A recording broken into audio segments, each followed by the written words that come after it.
Do'stlar, bu dunyodagi 92% ajrimlarga sabab bu ikkita tarafning ham, er va xotinning ham bir-biri bilan ochiqchasi gaplashmagani bo'larkan. Ya'ni inson masalan ovqat pishmagani uchun janjal qilishi mumkin, lekin aslida uni ichida sen menga sevgi bermayapsan, sen menga mehr bermayapsan deyotgan bo'larkan.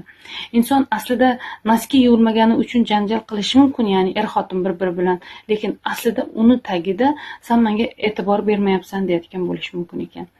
O'shaning uchun tadqiqotlar shu narsani ko'rsatyaptiki, ochiqchasiga o'tirib gaplashib olmaslik bolalarning yetim bo'lishiga sababchi bo'layotgan ekan.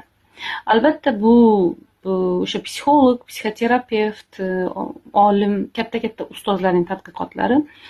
Sizlarga shuni aytgan bo'lardimki, agar sizni oilangiz ajrim yoqasida bo'lsa, hamma narsani ochiqchasiga gaplashib olish keladigan vaqti keldi. Ya'ni hech bir narsa yechimsiz emas, hamma narsani yechimi bor, lekin siz haqiqatdan nima uchun xafaligingizni juftingizga tushuntiradigan vaqt keldi.